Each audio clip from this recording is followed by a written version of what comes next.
mais consolo, com mais alegria, com mais esperança, com mais fé. E vamos fazendo assim a nossa prece, nos ligando aos amigos espirituais, aqueles que nos acompanham, aqueles que aqui estão.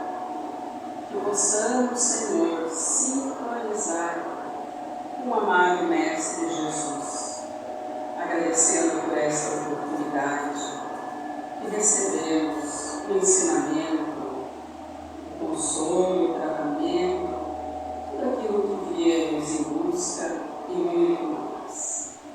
Que Jesus nos ilumine, que Jesus nos ampare, que possamos, através dessa fala, chegar ao coração de cada um, encarnado ou desencarnado.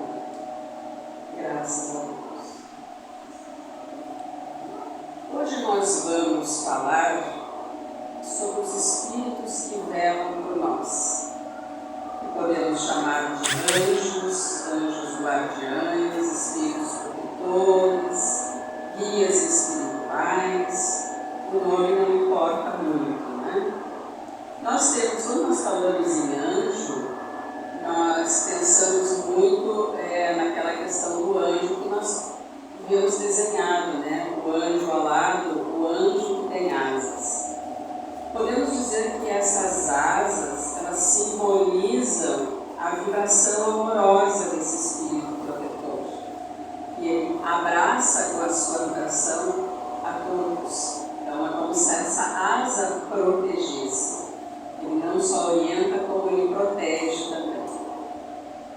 Nós vamos nos basear no livro dos Espíritos, capítulo 9, Intervenção dos Espíritos no Mundo Material, que tem 32 perguntas, da 489 a 521. Claro que não vamos conseguir abordar tudo, mas vocês procurem lá no livro dos Espíritos que vocês vão encontrar. Primeiro nós vamos falar de uma classificação que Kardec fez na pergunta 514 para nos orientar quem são esses espíritos, ele dividiu em 4, né? Quem são esses espíritos que nos influenciam. Então primeiro ele vai falar dos anjos guardiães. Eles têm a missão de acompanhar o homem na sua vida e ajudá-lo a progredir. Esse anjo guardião, ele é sempre de natureza superior em relação ao seu protegido e acompanha a nossa evolução. Os espíritos familiares, eles se ligam a nós por fins úteis, os espíritos familiares, mas eles têm um poder limitado.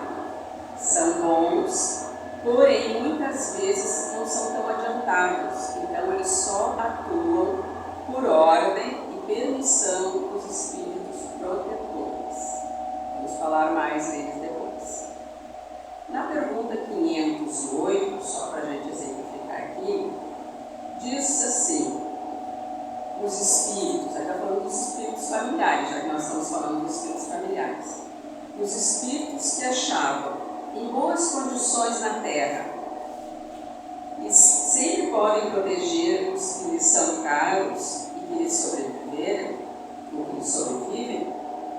Então, os nossos parentes, né, que estão numa condição melhor, que desencarnam, que vão para o outro lado, eles podem nos proteger?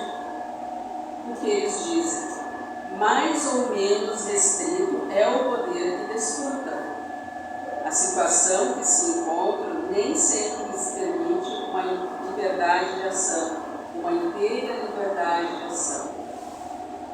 Muitas vezes, quando alguém desencarna na nossa família, a gente acha que essa pessoa, só pelo fato dela ter desencarnado, ela virou um anjo e nós ficamos chamando essa pessoa para que ela venha resolver esses problemas mais simples, né, ou menores, que nós é que deveríamos resolver. Então, qualquer coisa ficamos chamando. O espírito, né, nós quando desencarnamos, nós continuamos os mesmos. E aí nós ficaríamos incomodando.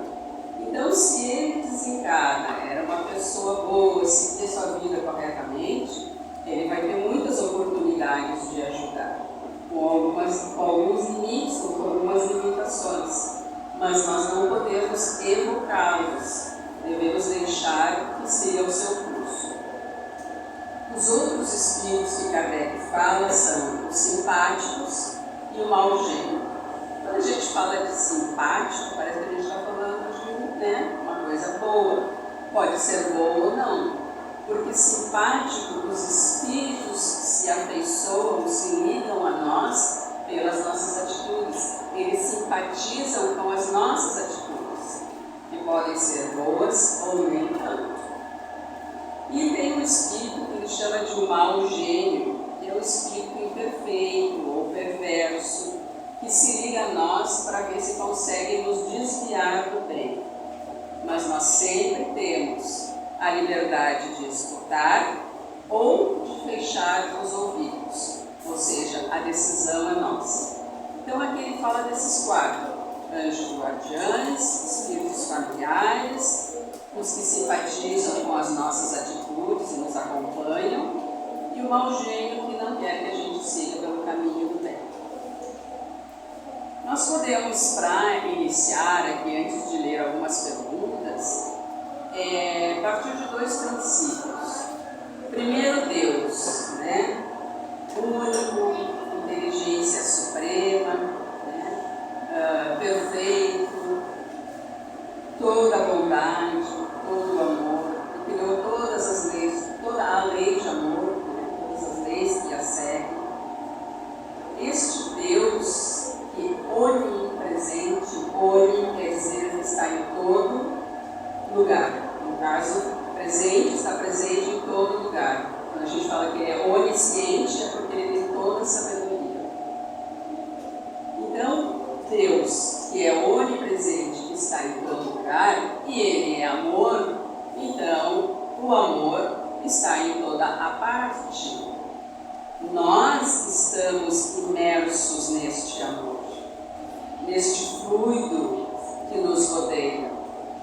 Tudo é amor. Nós podemos até nos afastar ou não entender ou não ver.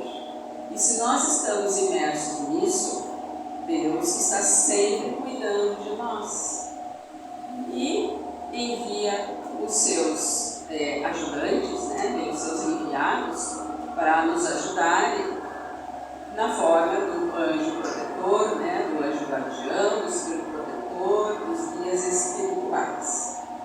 E um outro princípio que nós podemos falar é a lei de sociedade.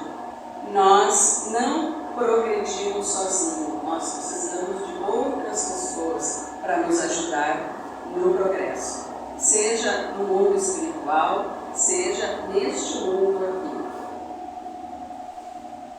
Então, todos nós imersos neste amor divino, Deus se comunica através da nossa consciência, porque as leis, a lei divina, a lei de amor, está na nossa consciência. Então, Deus não está num lugar ou com pessoas específicas. Ele não está num lugar em que as pessoas só acreditam nele. Ele está em todos os lugares. Quando nós chegamos aqui, nós já viemos do mundo espiritual, onde nós já participávamos de uma comunidade, já tínhamos contato com outras pessoas, com espíritos que nos ajudavam. Quando nós chegamos aqui, nós precisamos de pessoas para nascer. Primeiro da nossa mãe, e depois nós precisamos do médico, da parteira, do enfermeiro, de alguém que vai cuidar da gente, depois dos professores, e assim nós passamos a vida precisando de alguém sempre para nos auxiliar e evoluir. Quando nós desencarnamos, acho que ninguém consegue fazer o seu sepultamento sozinho, Então nós vamos precisar de alguém, para fazer o nosso velório, para fazer o nosso sepultamento. Então precisamos sempre de alguém. E Deus sabe disso. Então nós precisamos muito dos nossos anjos guardiães, que todos nós temos, absolutamente todos nós temos. Vamos então à primeira pergunta, 489, em que Kardec pergunta aos espíritos: há espíritos que se liguem particularmente ao indivíduo para protegê-lo? Há o irmão espiritual, que chamais o bom espírito ou o bom gênio. Ele não está necessariamente sempre ao nosso lado, né? Não está assim ao nosso lado. A gente acha que o espírito protetor hoje no avião está colado na gente. Ele não precisa, porque ele sabe de nós, sabe o que nós precisamos, quais são os nossos desafios, as nossas dificuldades, o que a gente está passando aqui naquele momento, através do pensamento, porque ele está ligado a nós pelo pensamento. E é importante a gente saber que ele não foi criado à parte.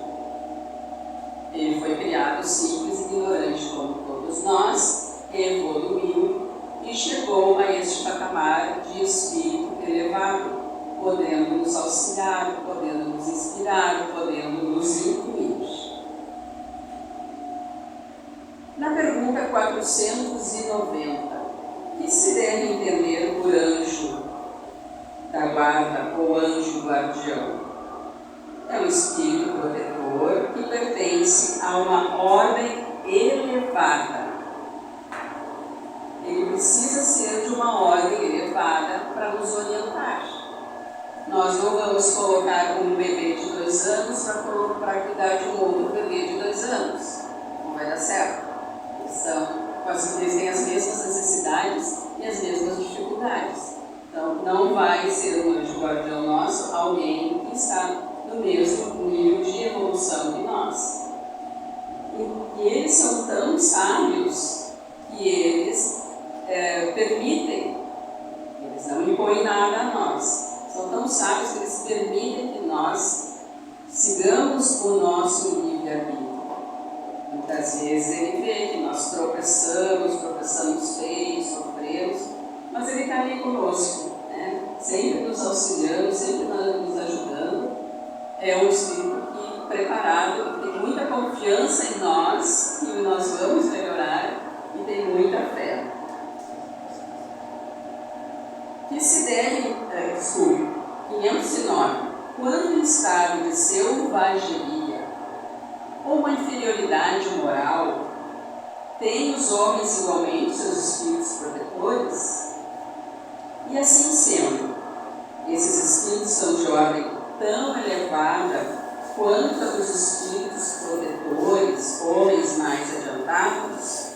Então aqui eles falam: todo homem tem um espírito que por ele vela, que ele cuida.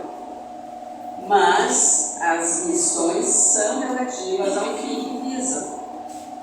Você não vai dar a uma criança que está se alfabetizando um professor de filosofia, porque ela não vai entender e ela não precisa naquele momento. Ela precisa naquele momento alguém que a ensine a ler.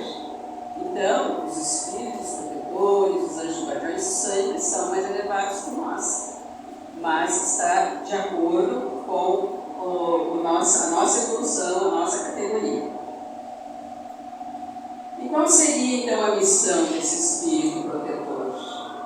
Certamente não é fazer por nós aquilo que nos compete.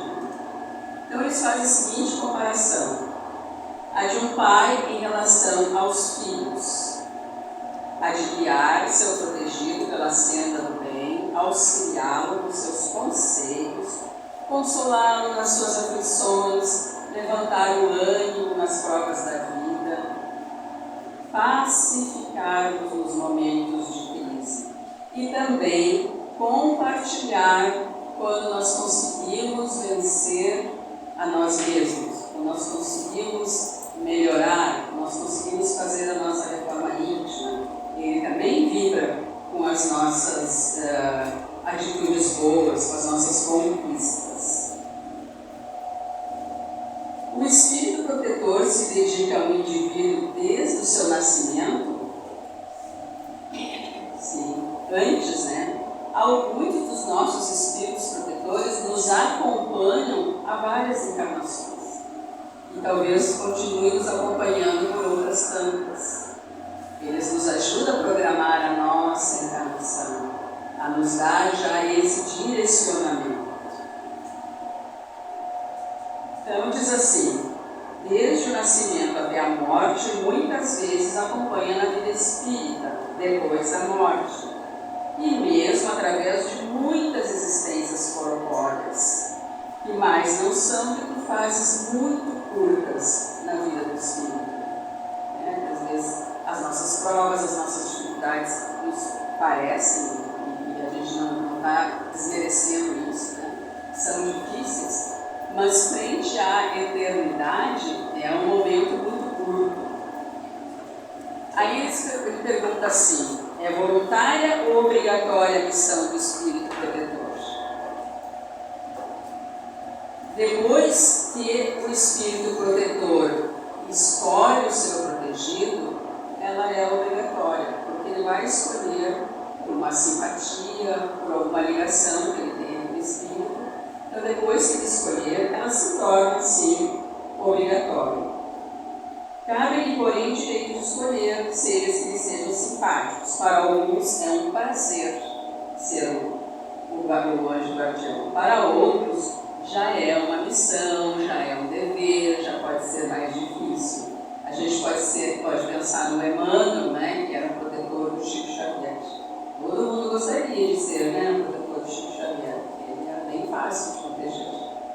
Uma criatura disciplinada, uma criatura cheia de amor, que tinha muito para ensinar. Já outros, a gente sabe que é mais difícil. Mas, se é difícil, mais ainda precisa de um protetor. Dedicando-se a uma pessoa, renuncia o espírito a proteger outros indivíduos? Como nós dissemos, o anjo guardião ele não está sempre ao nosso lado, ele sabe o que está acontecendo conosco, ele nos protege, ele sabe por pensamento onde estamos e o que precisamos. Então ele pode fazer outros trabalhos, ele pode proteger outras pessoas, mas não de forma exclusiva, como nós, a que foi dada a ele esta missão. E o Espírito Protetor, ele fica fatalmente ligado a essa pessoa, não porque ele até pode, no meio do caminho, receber uma outra missão, ele tem que ir para um outro local, mas vai ser substituído, porque nós nunca vamos ficar sem um Espírito Protetor.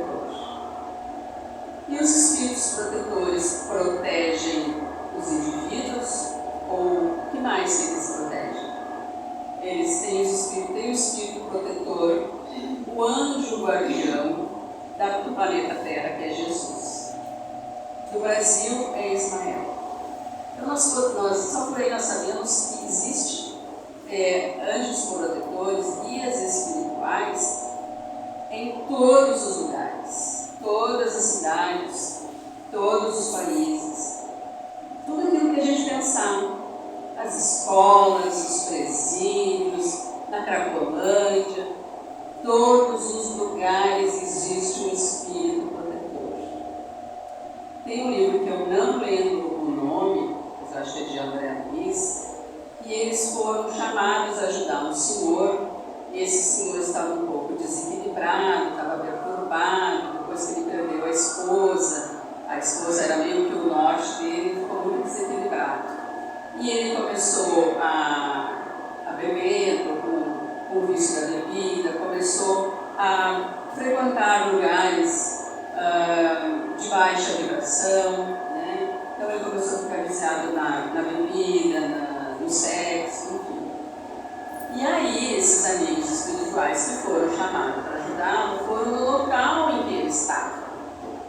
Então, ali certamente tinham espíritos encarnados e desencarnados muito necessitados. Mas aí ele foi visitar, André Luiz olhou o centro daquele lugar e tinha uma luz. E ele viu que era aquela luz, era o espírito protetor que estava ali e conversou com eles. Nós podemos ver, a gente pergunta assim, mas por que ele está ali se as pessoas não estão sintonizadas com ele? Ele está ali esperando o momento. Em algum momento alguém vai se sentir chateado naquela situação, né? Tanto encarnado como desencarnado. Né? Entender que aquele não é o lugar mais adequado, de repente ele fica cansado e ele acaba sintonizando com esse amigo espiritual. Então, esses amigos espirituais estão presentes em todos os lugares, mais ainda nos lugares em que as pessoas precisam deles. E estes são lugares em que as pessoas, encarnadas ou desencarnadas, precisam muito. Então, eles estão em qualquer lugar. A nossa casa aqui, Bezerra de Menezes, né? É o nosso protetor espiritual, mas ele não trabalha sozinho. Cada trabalho da casa tem alguém como protetor, tem alguém como responsável. O espírito protetor abandona o seu protegido, às vezes, quando esse se mostra rebelde às advertências.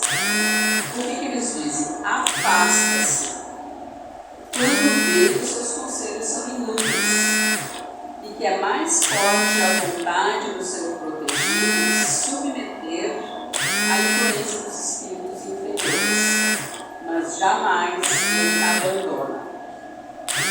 Ele está ali esperando o chamado, esperando quando aquele seu protegido se lembre dele para poder ajudar.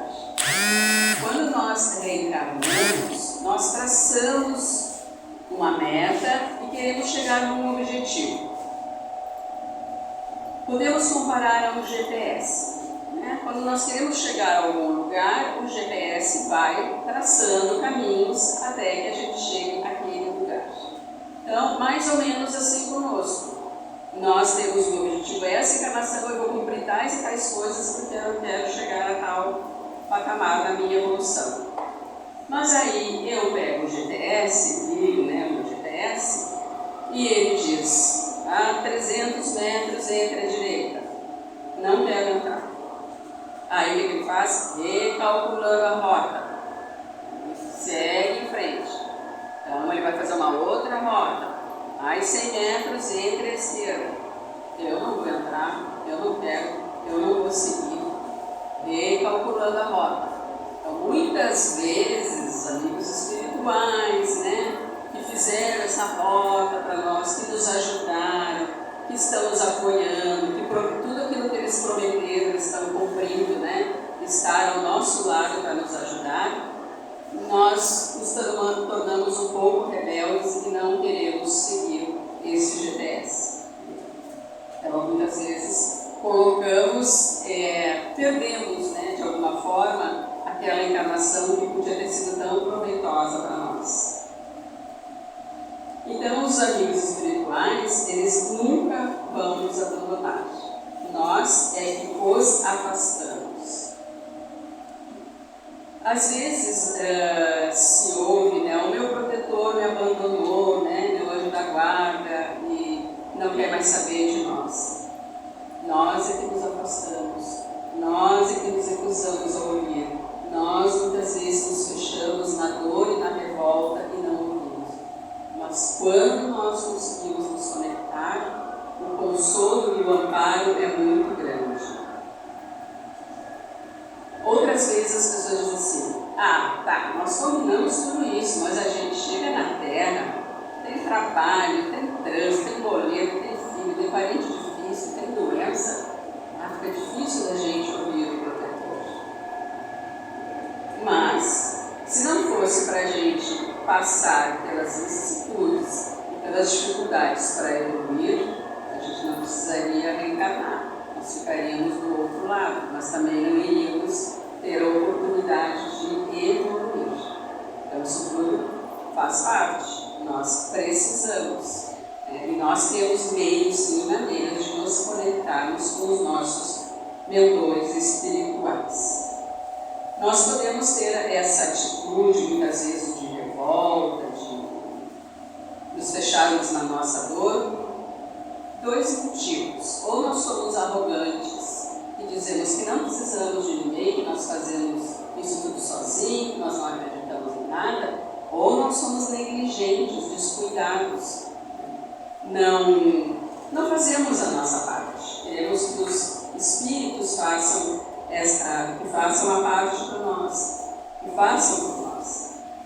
Se nós temos alguma prova, se nós temos um concurso, nós vamos estudar. Se a gente contar só com a proteção espiritual, acho que nós não vamos passar, porque a gente não se esforçou para isso. Então, nós precisamos fazer a nossa parte para depois, sim, nós pedirmos a proteção espiritual, a inspiração dos anjos guardiães. Então, depois que nós fizemos toda a nossa parte, aí sim, vem a paciência e a confiança neles. A paciência, sim, de ter a paciência de esperar o resultado, porque fizemos a nossa parte. E a confiança de que eles estão junto a nós, nos auxiliando. Algumas coisas que nós precisamos pensar na nossa vida e no nosso dia a dia, para ver se nós estamos conectados com os nossos mentores espirituais. Quem eu escuto na minha vida, no meu dia a dia? A quem eu me associo? Né? Quem são as minhas companhias? A quem eu gosto? Que companhias que eu gosto na minha vida? Quem é que me influencia? Em quem eu me inspiro? Então, todas essas questões já podem sinalizar por que caminhos nós estamos seguindo. A Alda de Souza, ela escreveu um poema muito bonito em que nos convida a entrar conosco mesmo. Então, essa nossa essência de vida, Deus colocou em nós para que ela seja desenvolvida, para que a gente possa sintonizar, porque quando nós estamos sintonizados com os amigos espirituais, nós vamos sofrer menos, e vamos ter mais aceitação, mais gratidão, mais serenidade. Alda de Souza diz assim: volta ao teu templo abandonado. Quantas vezes abandonamos, né? Deixamos ele à deriva. A mais alta de todas as capelas. O teu templo é a mais alta de todas as capelas. Porque quando você entra em contato com o seu templo que foi abandonado, você está em contato com Deus. E as respostas mais lúcidas e belas hão de trazer-te alegria e deslumbrar. Então nós vamos, no momento que nós nos conectamos com os amigos espirituais, as respostas que nós precisamos chegarão até nós. E ela ainda diz: ouve teu coração em cada prece. Deus responde em ti mesmo e te esclarece, com a força eterna da consolação. Como nós já estamos finalizando, como então podemos entrar efetivamente em contato com os nossos protetores, com os nossos anjos guardiães? Por aquilo que nós fazemos de bom, que nós falamos, que nós pensamos. Tudo isso vai nos colocar em contato com Deus, vai nos colocar em contato com esses protetores. E através da prece. No Evangelho segundo o Espiritismo, que tem 28 capítulos, no capítulo 28 tem uma coletânea de preces. Aí vocês vão achar as mais variadas preces. E na parte dos Espíritos Protetores, anjos guardiães, eles colocaram 3 preces. E eu vou ler uma delas. Então, antes disso, a prece, essa prece aos anjos guardiões, espíritos protetores, elas devem ter por fim solicitar a sua intervenção junto a Deus, resistir às más sugestões e a sua assistência para enfrentarmos as necessidades da vida. Eles não estão ali para nos dar ou para estar. Os espíritos protetores não servem como babá, não estão ali para fazer as nossas vontades, e nem para perder tempo com as coisas materiais que competem a nós, mas sim para nos auxiliar nessa senda evolutiva. Então, o que diz essa prece? Meu Deus, permitir que os bons espíritos que me assistem possam ajudar-me quando me achar em dificuldades e amparar-me nas minhas vacilações, Senhor. Que eles me inspirem a fé, a esperança e a caridade. Que sejam para mim um apoio, uma esperança e uma prova da vossa misericórdia. Fazei, enfim, que eu neles encontre a força que me faltar nas provas da vida e para resistir às sugestões do mal, a fé que salva e o amor que consola. Então, é de uma forma simples conversar com os nossos amigos espirituais e termos a certeza que eles sempre estarão ao nosso lado, mais ainda quando chegam as nossas desafios.